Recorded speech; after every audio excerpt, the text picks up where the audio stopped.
เลยยอมแล้วถอยเดี๋ยวยาใส่มังนาวอีกใส่มังนาวอีก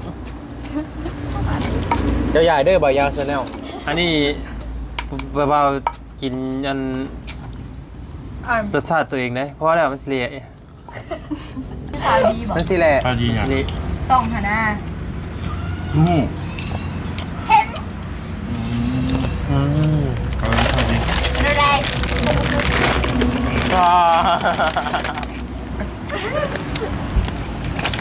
ตอบได้ไหมน้องตอบทันไหมแล้วก็มันจะดีมีใจแห้งบ่เป็นชุดเลยสุดเลยเนาะเลยช่องรักบ่นี่นะช่องรักทันบ่มาแล้ว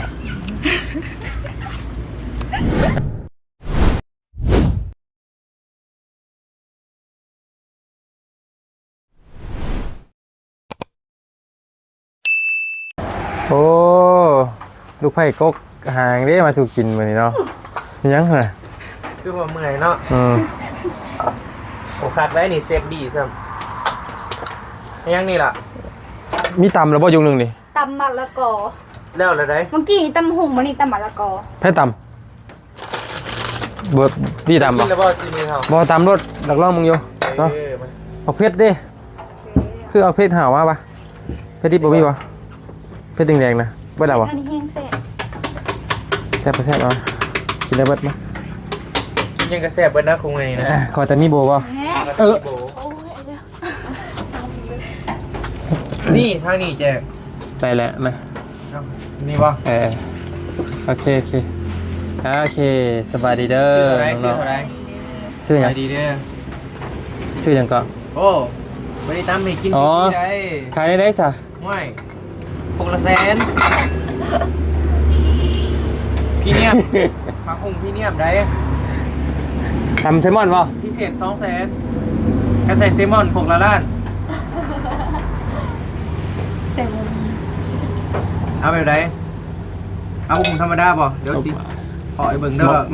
ความสดของหุงเอามันมะฮุงธรรมดาเท่าไรเนาะ100,000ธรรมดา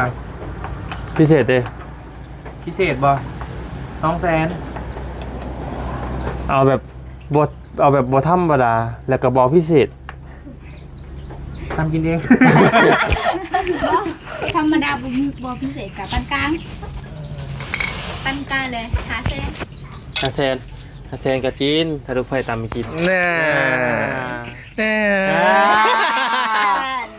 เซต2ผมมีอันไปใช่สวรรค์มีรางวัลใหญ่ได้เหมือนว่าบ่มีรุ่นทำไมแหละจังข่อยหู้อยู่ข่อยก็หูบ่มีรถจักรได้จักรรถจักรพัดมีแต่มือถือเหมือนนั้นเพื่อที่รถไปไอบี้ก็ไปยาววิวัฒนาดอกยังเลยไอบี้เลยบ่ขูดนะบี้เฮ็ดไปไหนมีมีดบ่มีส่งกับสีแดงนะมันแซ่บเลยบ่แรงขูดเอาไปนี่บ่คักบ่ขูดให้ใช่มีดได้ล่ะหมูมีแต่คัดใจเฮาเบิ่งอีกได้นี่ยังนี่ขี้ไผ่นี่แม่นแล้วนะแม่นแล้วมันขึ้นผีกันบางวันนี่ใส่ซิมเลยโบ้ฮะนะคะก็ลงไหนใส่ซิมเราฮะก็ลงไหนพี่น้องกันเนาะโอ้ FC ครับน้อยๆเนาะพี่น้องกันพอดีกระซัดมือบ่ยาวแบบใหญ่ก็มองเลยนะแต่ว่าโดยรวมก็คักกันแหละเนาะบ่คักจังได๋จังว่า30,000พุ่นเนาะโบสุดแล้วอาทิดังกว่าเจ้ากระดังคือการแต่ละว่ายังเด่นโบถนัดปานใดโบเก่งปานใดเอาขูดได้ไม่ตำได้ไม่โบเอาหามีดเด้ผู้หนึ่งตำผู้หนึ่งบ่ต้องใช้น้ำมีดนะใช้ขูดก็ได้จักว่าเลยเอามาปัดโอ้แมวได้เตยหมักหน้าได้เตยนี่โบตำจังไหนดีมากเลยนี่ครบอยู่ไหนพอดีบ่ยาวไปนั่นมากพี่น้องเอ้ยไปฮับบอดี้ยูซูนเนาะใช่เราเล่ามาแล้วบ่มาแล้วเอาตัวดินโทรศัพท์เป็นโม่ละบัดพี่น้องเลยก็เขาไม่ต้องไม่เจอไปที่หลอกเด้อเจ้าก็มีความหลักบ่ หลักโอนเอาเงินเราไปยังไง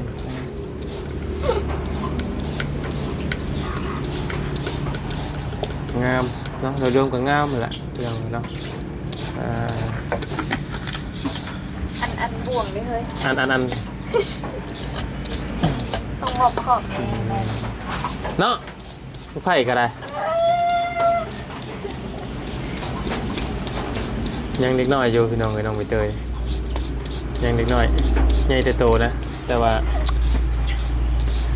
ยังแบบเด็กทุกคิดยังเป็นเด็กน้อยอยู่ เราจะมาทำงาน เจ้าดิ หมอนี่ใหญ่แล้วหมอนี่ให้ไอ้ใส่หัวคอวางเลยนี่คลิปนี้นะ คลิปนี้บ่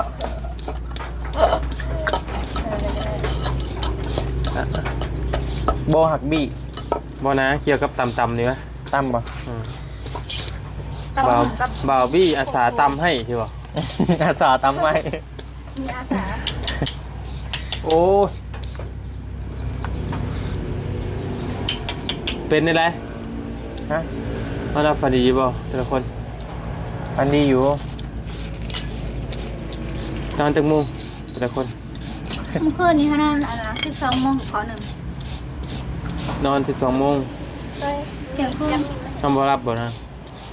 บ่รับหรอก เป็นได้ไร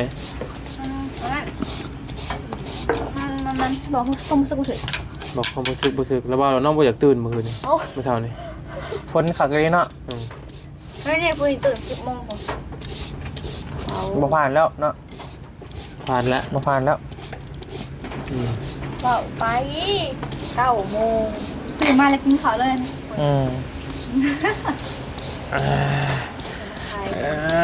โอ้ยอากาศดีเนาะให้ได้ไรซะ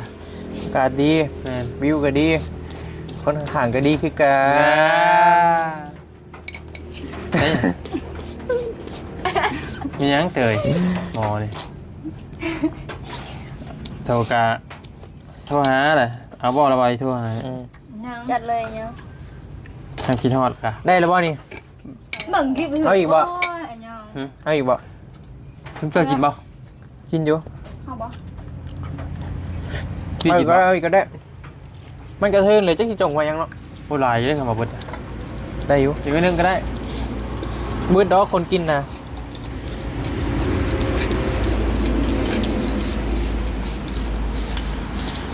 3 โมงเมื่อคืนนี่พ่อหลับ นอน3 โมง แม่น อยู่ยังไงนะ เรื่องนาง บ่แม่นก็เดี๋ยวเราเหอะเตียงใหม่บ่แบบข้างนอกบ่เลยมีเตียงใหม่ สั่งทำเนาะ มีการเซลอีกได้ เซลอีกบ่ธรรมดาเว้ย เลิกแล้ว หูเบิดเนาะเจ้าเนาะ เซลครับพ่อปูบัด พอเถอะมันอ่ะจังเลยยัน นิ้วหน่อย นิ้วน้อยจะว่าไหมนิ้วน้อยบ่ได้ไปหาเลยนิ้วน้อยกัน กะ ฝนต แม่ ก นคำเจ้าอยู่มันที่นอนใหม่แหละก่อนมันสิรับจมนี่นอน เขาบอกแล้ว นอนรับสบายที่เราจะได้เห็นเมียเอาที่นอนหน่อยสบายสบาย เป็นอะไร มันนอนบ่อยากตื่นนี่แหละสิบ่ทันเวียกทันงานน้ำหมู่แล้วนี่บ่ หนบ่ แม่น มันคักแม่นบ่ มันคักเลย คักแล้วเนาะ คือสินุ่มเนาะ โอ้ว่าเท่านั้นแล้วเฮ้ย อืม เห็นบ่ไอรินกับลูกคือน้องอยู่ เห็นนั่นแหละไปเบิ่งคลิป เบิ่งได้คลิปบ่นิวเป็นตาเบิ่งมึงได้คลิปบ่นิวนะกินข้าวอยู่ อืม บอกก็เบิ่งแล้วส่องอยู่ เบิ่งซ่องยังแนว ส่องเจ้า ซ่องง่ายซื้อยัง บ่เป็นตัวแนว บ่ได้แม่น มันใจบ่ อืม พนันบ่เขา คลิ เปิ ป ดมา คลิปล่าสุดของง่ายคลิปยัง พอได้พี่พอได้ ไพ่ เซอร์ไพรส์ไผบ่แม่นแล้วบ่แม่นแล้วนี่นะ มันใจบ่เขาเปิดแล้ว เขาเข้าสวรรค์บ่น้อง ฮะ ฮะ เขาพวก2คนน่ะ จังหวะนี่ทำเด้ เข้าสวรรค์บ่อืม คือสี คือสิบสิ ครับ ครับ แล้วคอยสิหยอกเอง ว่าสิใส่ก็บ่กล้าใส่ย่าละ คอยสิหยอกให้เจ้าเอง เขาให้ยังเขารำคาญ การให้น้ำพัน ฮะบ่ต้อง อุ้ยก็จะตำเอง บ่ต้องตามเพลงเด้อเสร็จมันสิเละ โดย ฉันมาทำอะไรทีนี้ บ่กล้าใส่น้องๆเลยให้น้องให้ อยากใส่ยังอ่ะนะ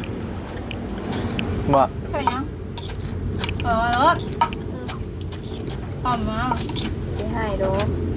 พ่อแล้วเอาไหม ลอยลี่เนี่ย ยอมแล้ว ยอม เจ้ายา ใส่มังนาวอีกใส่มังนาวอีก เจ้าใหญ่เด้อบายาซะแล้ว อันนี้เบาๆกินอันรสชาติตัวเองได้เพราะแล้วมันสิเละ มันสิแหละ มันสิเละ อืม สาเหตุที่ไอ้โบอยากให้ขูดแบบที่แหละบอมักเส้นมันชิมเมอร์บอบบี้ กินบ่เลย กิน ฮะ เบิ่งในมันดูเหี้ยสารนีนะโอ้ ถ้าเจ้าหักข่อยแท้เจ้าต้องกล้ากินนะ เจ้ากินก่อน อ้ำ น่า รักไม่จริ โอ้ ง ยมันเป็นเด็กกำลั รักไม่จริง ตีนาวดอก กำลังตีอยู่ใส่ อยู่ในใจ บอกนะ บอกเลยก็ได้ มีหยังบอกอันอยู่ เนาะ ฟรีนี้ หมอนี่ ฟีนิกคือหยัง มอเลยเด้อเดี๋ยวฝึกหนึ่ง แล้ว โอเคเนาะ อยากได้เนาะคือสิแซ่บเว้ย สลัด ทุกอย่างพี่น้องกันไหมเนาะกินมากินข้าวช่วงกันข้าวเช้าระบาดได้นี่วันละวัน มันก็ตื่นจาก เอาก็ยังวันละวันกระตื้นก็ยังว่าวันละวันนอน3 โมงระบาดไม่ได้เที่ยงเลยล่ะ แล้วก็ กล้ากระตื่นลิ้นเนาะใช่ป่ะเนี่ย อยากใช้ไม่อยากก็ต้องใช้เนาะ คือจะ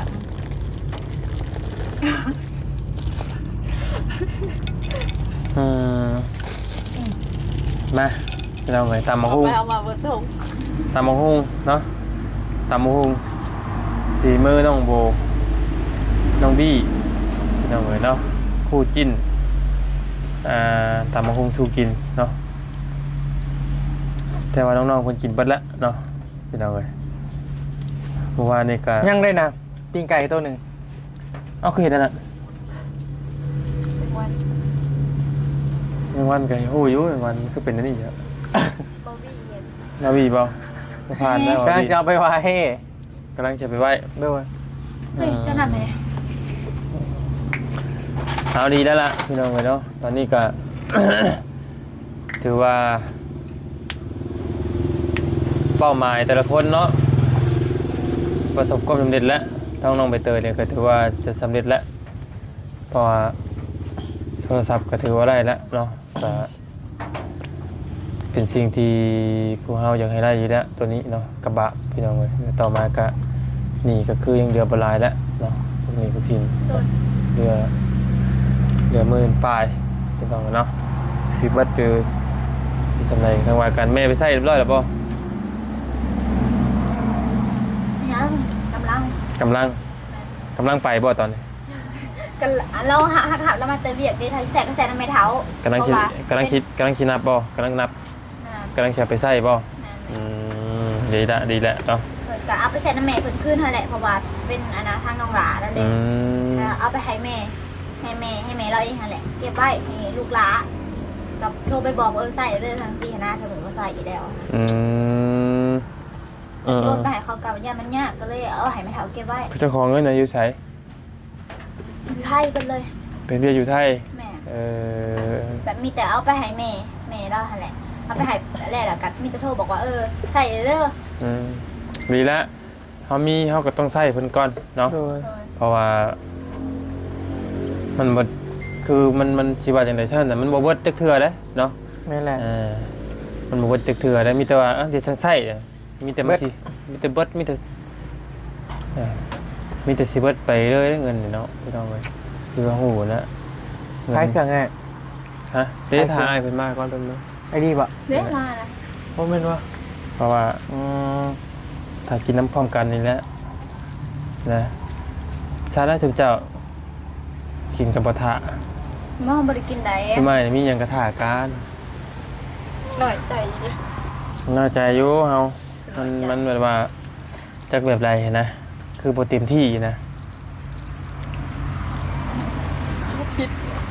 ผิดเด้นี่ หูสุพิษเลยพยายามได้ของไปกิน เจ้าไปใช้เจ้าคือบ่ได้กิน เขามาหนังบอลน้ำผลซื้อก็เขาบ่อยากได้เขาอิ่มไหม อิ่มอกอิ่มใจเรียบร้อยแล้วบ่ เขา ยิ้มอกยิ้มใจ ยันว่าจะมาอิ่มอกอิ่มใจ อิ่มอยู่หาอิ่ม นี่อิ่มอกอิ่มใจแล้วว่านี่50,000ปลายพุ่นเนาะแน่นอึบๆแล้วเจ้า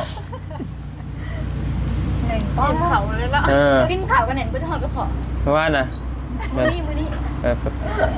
มันดีต้อมสั่งบ่เปลืองรถน้ำเด้ออ้วนน่ะเกิดก็อ้วนน้ำ อ้วนบ่ ถือโอกาสลดความอ้วนเลยพอดีตะมุตะมิอ้วนหรอก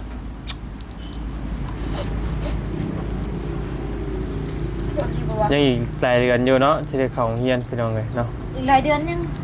ซีจะหาอะไรกับไปซื้อไปคำห้องแล้ว เมื่อใดวันที่เดือนนี้บ่ไปยังก็ ซื้อไปคำห้องคอเขาของเฮียเขาเฮียแบบคอเขาของเขานะเขาเฮียแหละแบบเป็นแบบง่ายง่ายกันค่ะไปจ่ายค่า และ เทอม หลังจากที่ซื้อใบคำห้องคำห้องเลยเมื่อใดที่ได้ไปเทพ วันที่1 เดือน 9 ก็คือเมื่อเดือนนี้บ่ แม่ ไปโรงเรียนรถซะอยู่กับจักที่เฮ็ดหยัง ผมมีแนวเห็นบ่ บอกจิตั้งยูทูบแล้วก็ถ่ายเลย แล้วแต่เจ้าเอากินแล้วแต่เจ้าก็คือระบาวเว้านะโลกโซเชียลนั่นเฮ็ดให้มีก็มี โดย เฮ็ดให้เจ้าของติดคุกก็ติดคุกได้ เด่นระมัดระวังเล่นอย่างมีสติเนาะเด่นโซเชียลบ่แม่นว่าคิดอยากล่าไผมันใส่ไผถ่ายลง YouTube ด่ามันก่อนบ่แม่นเด้บ่เรื่องคนมันอยากให้คนน่ะมันมีทุกคน แต่ว่าไผ แต่ว่า อยู่ที่ไผสิเก็บความสติเก็บในใจเคยสังเกตบ่ว่าทั้งทีมงานระบาวบ่เคยมีคอมเมนต์ล่าไผ บ่เคยโพสต์ล่าคน แต่ว่าเรื่องอย่างให้น่ะมันมีอยู่แล้วใจคนน่ะเรื่องใจนะแต่ว่าเฮาบ่เฮ็ดยิ่งเฮาโพสต์ไปมันก็ยิ่งเป็นลุกเป็นอุ้ย มันยิ่งลุกเป็นไฟนะพี่น้องเอ้ยอย่างที่โพสต์ก็โอ้ยหนาวเด้มื้อนี้มีแค่นี้แหละเมื่อยเคยโพสต์แบบนี้นะโพสต์บักนั่นบักนี่จดบ่มีบ่เคยเฮ็ดบ่เคยเฮ็ดสอนสัก เดือนนี้ไหนพี่อยากกินแหละ ก็ท้ายเพิ่นก่อนอันนี้ บ่ คือ อิ่มแล้วอิ่ม อันนี้คือสอนสติเตือนใจน้องๆเพิ่นไว้พี่น้องเอ้ยในการเล่นโลกโซเชียลเนาะ โทรศัพท์ แม่นน้องใบเตยนี่มักผู้สาวมักผู้ว่าว นอกเรื่องก็เรื่องพี่น้องมักผู้ว่าแบบไรแบบทรงเอบ่หรือว่าเล็กช่างบ่ ไม่มีแล้วเลย โอ้เท่เด็กช่างอะใส่ถุงใหญ่ๆพายถุงเขียวๆนะคือมีดเนาะคือมีดชอบ หมอกันดอกสีก็ หมวกกันน็อกขาวอีก เบิดเท่านั้น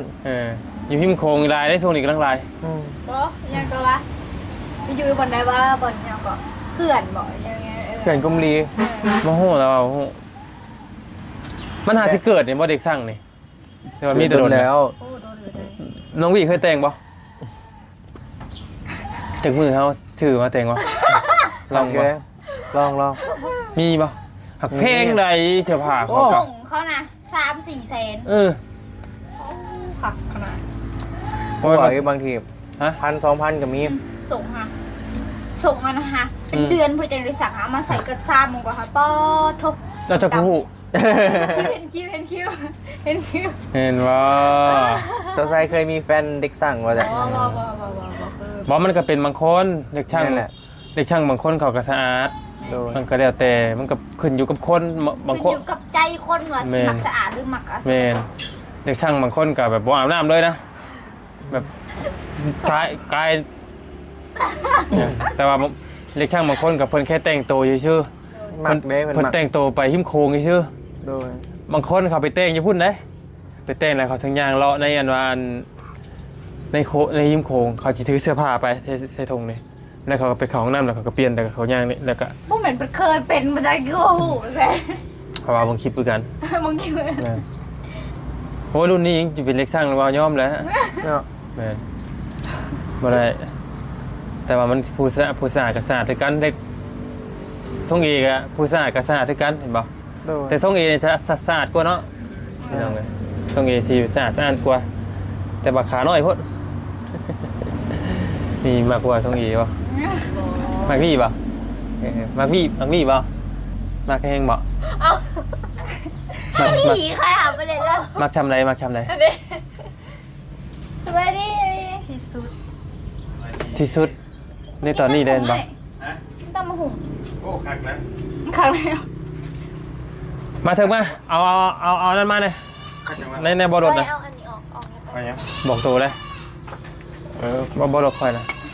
ผมยังเคยนะโอ้โหมแท้ ตามมาหุ้งเลยตาม แม่คือพ่อนักกินรถแท้ เอ้ากับคอยเห็ดเนาะ เนี่ยแน่นบ่ มีคลิป มีคลิปบ่ ไปสั่งดิบังคับเอาง่ายๆดีกันเลย ดีแล้วพี่น้องเด้อ หาดิหา ได้ไปเรียบ จะปิ้งหมูมา มา เลย เขื่อนเนาะปนักบ่ ฮะ ปนักบ่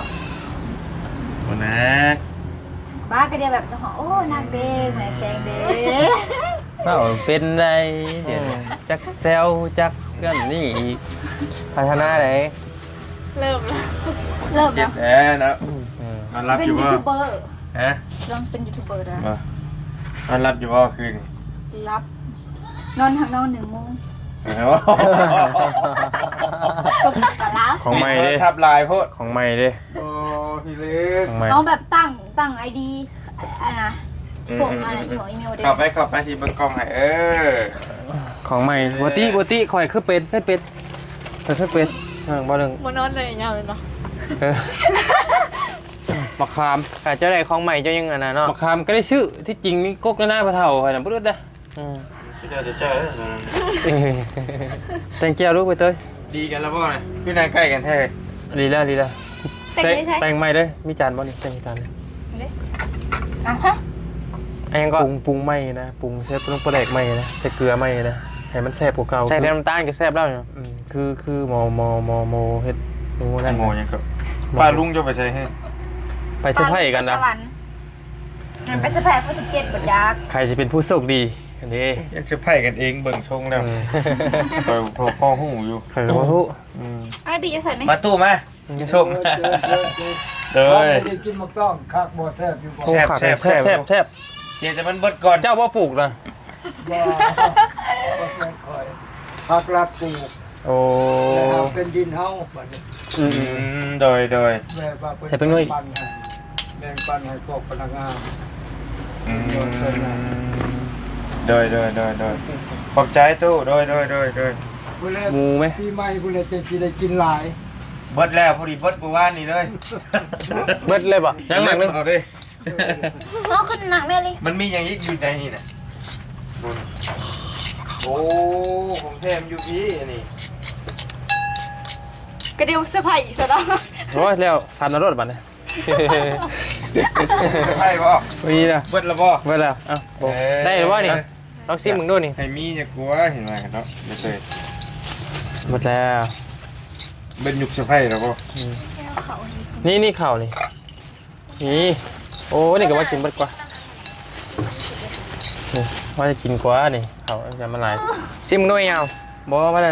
มาดิมา โดย ไม่ได้เลย แกรถทอดหมักเรือแกเลย โอ้บ่ยาวจัดหลายเถอะวะ อันนี้ เด็กประจักษ์เนาะ จำมาเต็มระบบเลยชื่อเลขบ่ ล่างไอ้พ่น นายพ่นชื่อนายพ่นลูกไผ่ มันบอกใช้ใจกันได้แบบนี้นะ ชื่อบักขาม เป็น มา บอเตยบอกใช้ใจกันแบบนี้นะตัวต้องไปหามาโลดไป ยังบูซึกอยู่ดิ ยังงูสิ ล่างไอ้พ่นเอาบักขามมาล่างไอ้พ่น นี่บอกใช้ใจเตยแบบนี้นะ กับไอ้แฟดก็ยัง โย อยู่ นเงินมาเนี่ย น่ะสิธรรมดาเอาเจ้าวะ อย่าว่าสนา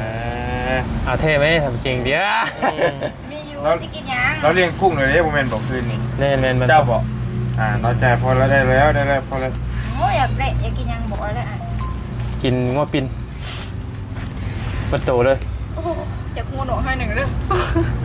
มันจะเอาเนี่ยมันเป็นไปได้นี้ นะ ง่ายๆนะ เบรกกันนะ โบ้ง่ายๆนะครับเอาของนี้หน่อยง่ายๆนะ ต้มหมอกต้มหมี่ไปได้อยู่ ต้องมีไอ้ก็ได้ยุรถก็มียุ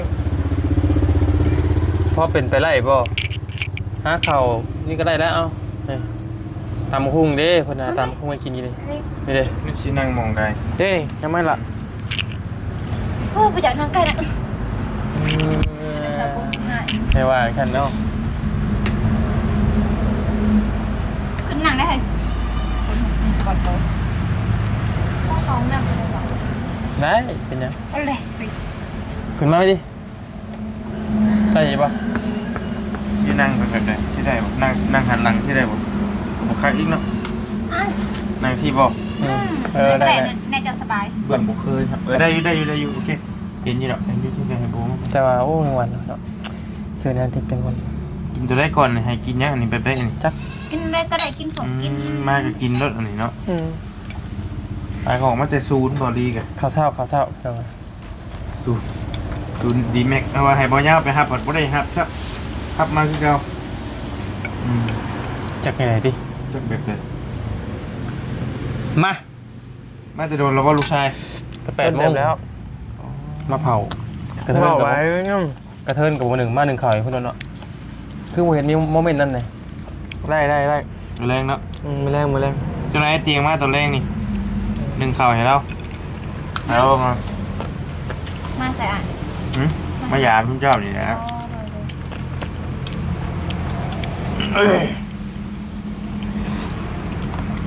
ข่าวแล้ว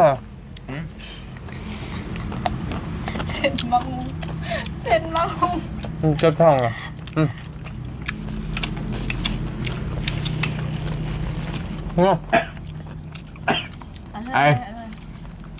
อิ่มไหมนะคะ ไอยู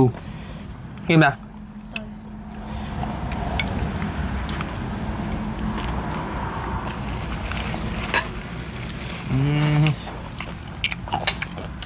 ชอบปะ จะกินยังหลายจังอิ่มนะ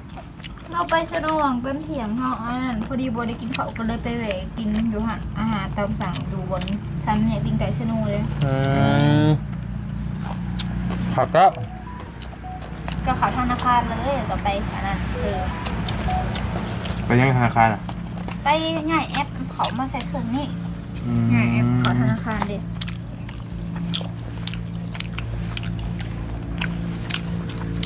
บอยาวเรื่องเจริญนะบอยาวนะ หัวยัง ลองไม้เจ้ากะ ล่างไม้ล่างไม้อ๋อ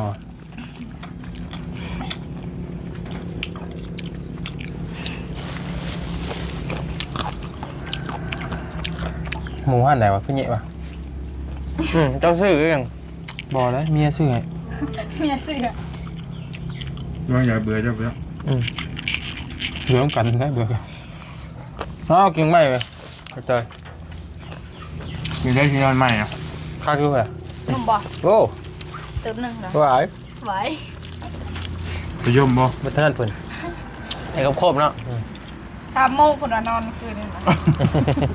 ถ้ากระตื่นนอนหน้า โอ้ไปย่มกับลูกชายบ่ อยู่ยังไงผมตอนแรกกับขยมกับลูกชาย เด็กกับลูกย่มกับแมน แจ็คเงินยังละ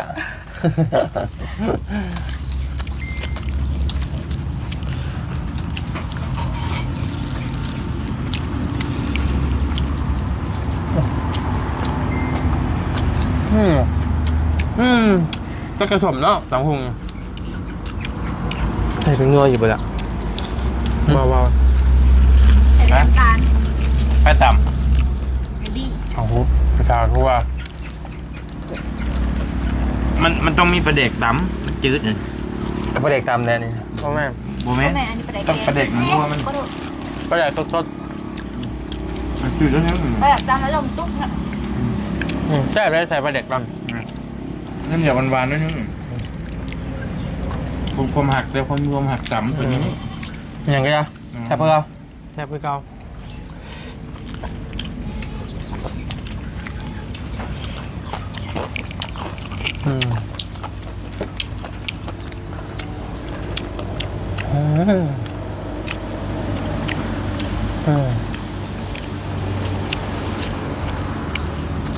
วัดเท่าไรรถ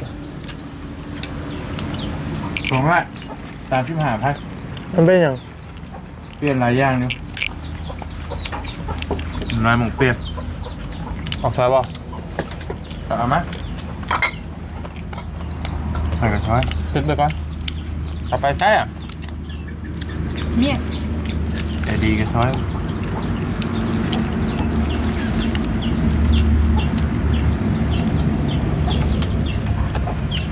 ไปคนหนึ่งบ่ ผัดปลาแล้วนะแหมมันตัว35,000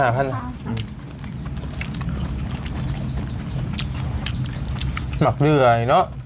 ไม่ยังเลยเก็บมาขายก่อนครับ เดือกับเป็นราคาดิ 5,000ไปเลยท้องหนึ่งอะไรโอ้กำลังแจวคนต่ำรับ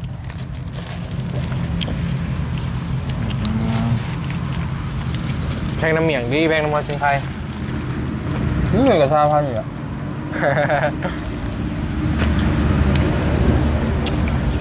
อยู่ในที่มีขายเอง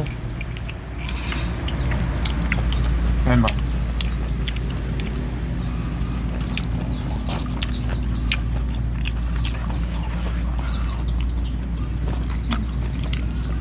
บอกที่มึงรู้ตามพุงชัดๆ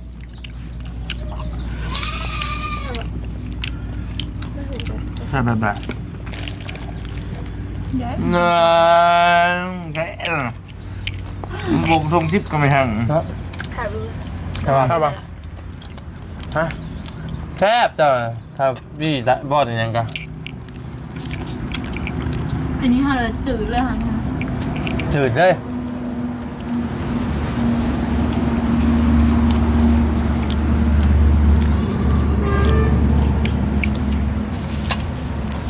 กินยังก็เลยบอกแสบหอนในน่ะ โอ้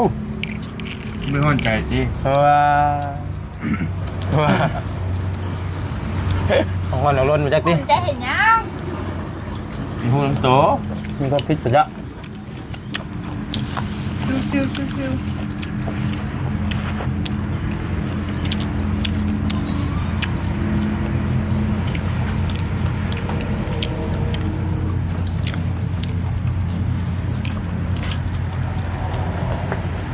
โอ้เจ็บหลังเลย ขอแล้วพี่น้องก็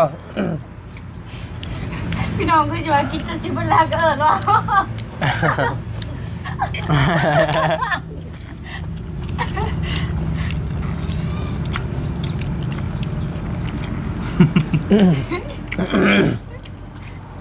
ก็เป็นได้คะแนน17นะครับยาๆได้น้ำแบบ จะไหนเห็นส่องดังเลยเห็นไหม เฮ็ดแข่งกันมาบ่ฮะ ถ้าแข่งกับบอดี้ได้ผลหรอ บ่เราจะแข่งกันมาเลยบ่ มันนี่คือว่ามีข่าวดีบอก ข้าวดีเนี่ย ส่องค่ะนะ ฮู้ เห็น เอาเลยข้าวดี อะไร